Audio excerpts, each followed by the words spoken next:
This week, I continue to trudge my way through the award contenders from 2018 as we eke into 2019. And I'm going to start off with The Favorite, which has been getting pretty much universal praise. And look, I'm not going to lie, I went into this honestly not wanting to like it just because of the universal praise and because I felt like it's La La Land syndrome where everyone's like, this is the greatest thing ever. It's going to be amazing. And we love Emma Stone, all this stuff.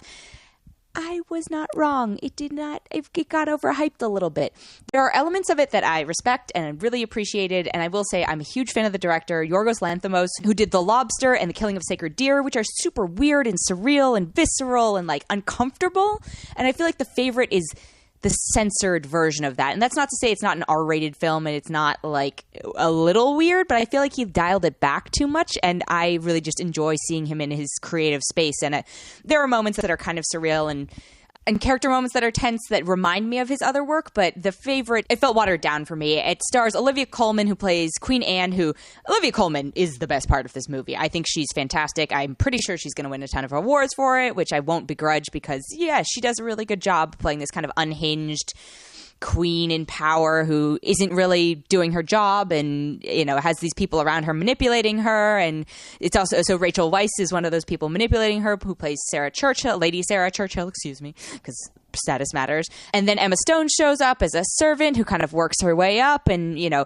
I will give this movie credit, passes the Bechdel test. It's all about female power, struggles, relationships, jealousy, sexuality, all that sort of stuff. So I give it credit there, but just overall, I wanted more from it. And there were a few moments where I was like, we're going to get more. And then it just sort of peters out.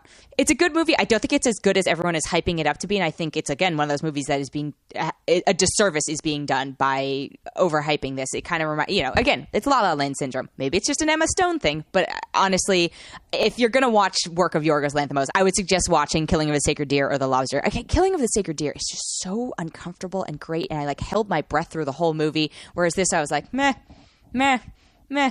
So I'm only going to give it 3 out of 5. It's a fine watch. You don't need to see it in a theater. It's going to pick up some awards. Sadly, he is not getting nominated, which makes me a little bit upset. But, you know, at least some of the women in this film are going to win awards. I'm pretty sure Olivia Colman is for sure. So 3 out of 5 for The Favorite. The other film is Destroyer, which I call Nicole Kidman's monster film. Monster in the Charlize Theron sense, not the actual creature sense, although she is a monster and a terrible actress in Aquaman, but that's a tangent. This movie is definitely like a star vehicle where it's like, hey, Nicole Kidman's going to play a busted up cop. Yeah, okay, she wants an Oscar. I get it. But it was still interesting. There's a pretty strong cast. It's got Sebastian Stan in it, Toby Kebbell, Tatiana Maslany, Bradley Whitford, and it's this sort of crime drama, and you have, you know, don't worry, you don't have to look at horrific Nicole Kidman the whole time. You see slightly younger, less busted up Nicole Kidman. She plays an LAPD detective. She goes undercover with a gang. Things go down, dealing with like repercussions from it. Very, very character driven. But I will say the plot was actually interesting, and I will also warn you, for the love of God, go to the bathroom before you see this movie because things happen really fast at certain points. Like I chose, of course, the worst, I would say 60 seconds of the entire movie to step out and like run to the restroom. And I was like, what happened? Are you kidding me? What? So again, please go to the bathroom before. Weird PSA, but she's good in it. I think it is one of her better performances of the year. I'm going to fully be honest. I did not watch Big Little Lies. I know she's supposed to be amazing in that, but I think this is probably in a similar vein of quality of performance. And that's why it's also kind of a shame to see her in things like Aquaman, where I'm like, well, you do have the depth within you. Where did this go wrong? Like, do you use up all of your creative energy in these types of movies and then just have to wade through things like Aquaman? I also shout out female director Karen Kusama. And yeah, again, I think it's one of those ones that you probably don't need to see in a theater. Sorry.